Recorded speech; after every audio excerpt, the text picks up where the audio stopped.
L'épisode du jour, c'est un petit sujet présentation matos. Et aujourd'hui, je vous présente un Moonraker 2025, le modèle Crafty Air.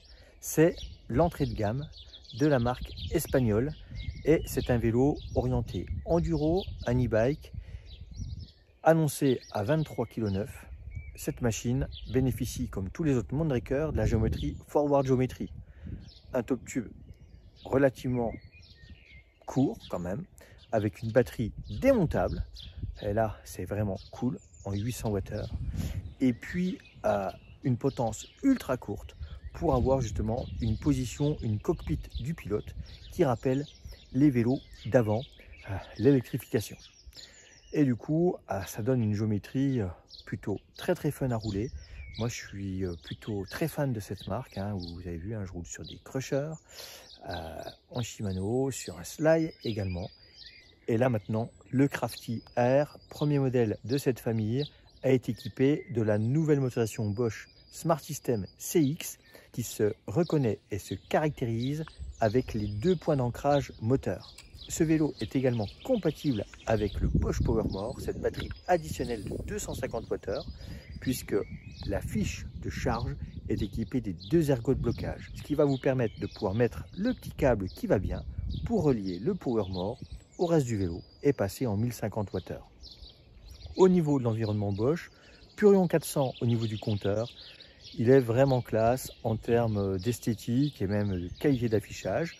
On a la console principale avec les LED sur le cadre et puis d'origine la petite bague déportée pour pouvoir changer les modes sans quitter les mains du guidon. Au niveau du reste des périphériques, ce produit est déjà en suspension Fox avant-arrière niveau performance, donc c'est tout à fait correct. Des suspensions qu'il suffira de préparer un minima pour être au top des plus grandes. Ça, c'est vraiment pas un souci. Ces suspensions-là, elles permettent vraiment de grosses possibilités. Un petit peu moins de réglages que des modèles factory, mais quand même des réglages largement suffisants pour avoir des suspensions réglées aux petits oignons, à la descente comme à la montée.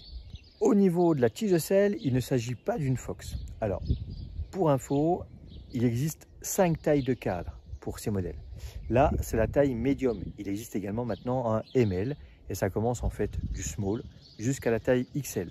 Et suivant la taille de cadre, vous aurez une tige de selle avec une course adaptée. Et ce modèle-ci, on a une tige de selle en 150 mm, ce qui est plutôt normal pour un médium, et on va pouvoir la régler de 135 à 150 mm au niveau de la course. J'avais déjà parlé des tiges de selle Moonraker. Je vous remets là en bas justement le lien vers la vidéo qui explique le concept avec le réglage de hauteur.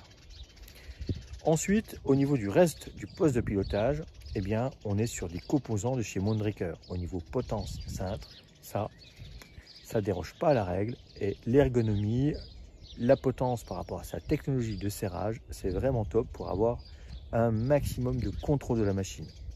Et puis au niveau de la transmission, full XT. Les freins en 8020, donc 4 pistons avec les plaquettes ventilées, les disques ventilés, c'est 150 degrés de gagné au niveau de la chauffe. Et bien entendu, des disques en 203 mm à l'avant et à l'arrière.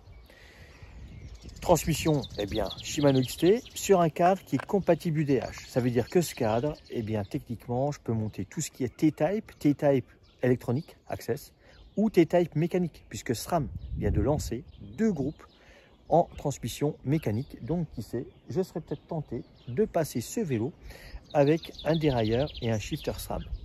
À réfléchir, mais en tout cas, il en a le potentiel. Au niveau des manivelles, on est sur un jeu de manivelles Raceface Affect. Les pédales n'étaient pas fournies avec le vélo. Vous avez vu, elles sont déjà bien poncées. Non, ça c'est mes pédales à moi, des bonnes petites Shimano XT d'enduro. Et puis au niveau du train roulant, une paire de roues Mavic ID Max en aluminium, forcément tubeless ready, avec une largeur intérieure en 28 mm entre crochets. Donc de quoi rouler des montes en 2.6 sans problème. Et là, pour le coup, on a une paire de pneus Maxxis mignon, front RR, avec la carcasse renforcée Exo Plus, spécifique un petit peu à l'e-bike.